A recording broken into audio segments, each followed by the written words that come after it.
This little rabbit can only move its two hands, yet its IQ exceeds 180. That's because it can use drumming to transmit Morse code, guiding its owner to find hidden dirt around the house. But being this rabbit's owner comes at a price. You have to suffer a nosebleed every day, cover your eyes with both hands and remain motionless, and go into hibernation for over 15 hours. During this time, it cannot hear any sounds and cannot be woken up. But the girl's uncle didn't buy into any of this. He thought the girl was simply mentally ill, so he hired a man to be her caregiver, to prevent the man from taking advantage of the situation.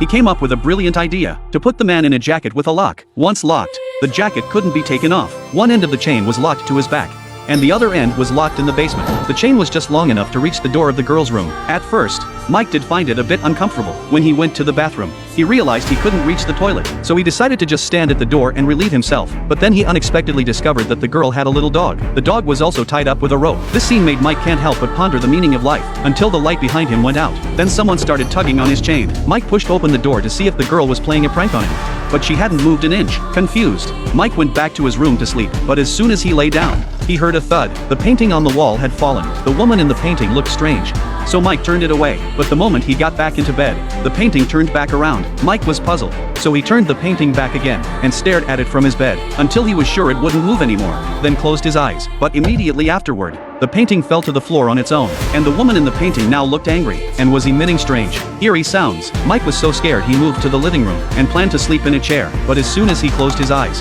the rabbit started drumming. He tried to talk to the rabbit. The rabbit responded immediately, but Mike didn't realize it was Morse code. After asking a few questions, he sensed the rabbit was trying to tell him to go to the basement. At first, Mike refused because he'd always been afraid of the dark, but the rabbit kept drumming, looking very anxious, and as it drummed, the basement door swung open. Mike had no choice but to take the rabbit down to the basement. There, he spotted a strange hole. He decided to find out what was inside, so he grabbed a flashlight and shone it into the hole. It turned out to be a woman's smiling face. He immediately thought to call the police. The phone was right there, but the chain wasn't long enough. By this point, he was convinced the girl was the killer, so he locked the door from the inside. Then, reaching through the wall, he pulled the phone toward him, but he didn't know the girl had just woken up. She pounced on him and snapped his finger. However, he soon realized that the key to unlocking the jacket might be the woman's necklace, so he went back to the basement and reached through the hole again. After pulling the necklace off, he tried it and sure enough, it opened the jacket. But at that very moment, the power went out throughout the entire house. Then he heard the woman crying. Terrified, Mike rushed to the dock to escape, but the only boat on the island had already been rowed away. It was too cold outside, so he had no choice but to go back inside. But the girl was waiting for him in the living room. Luckily,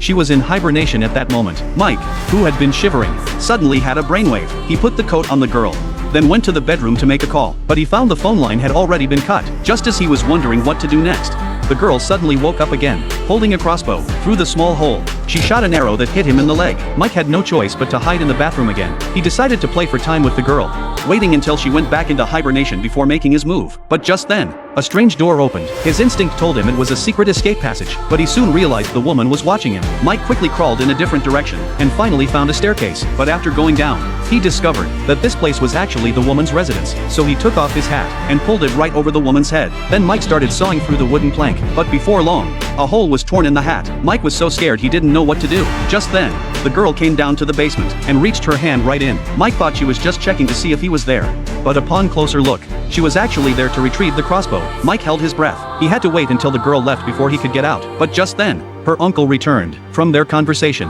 Mike finally realized that the woman was actually the girl's mother. In order to inherit the island, her uncle had not only plotted to kill her, but had also kept the girl imprisoned in this place. The uncle quickly spotted Mike hiding in the hole, but he never expected that the girl would suddenly shoot an arrow at him from behind, and then lock the basement door. The uncle began urging Mike to join him in confronting the girl, having already made preparations to silence him. But before long, Mike's voice came over the walkie-talkie. Mike had already made his way back upstairs through the secret passage. But who was the person sawing through the wooden planks now?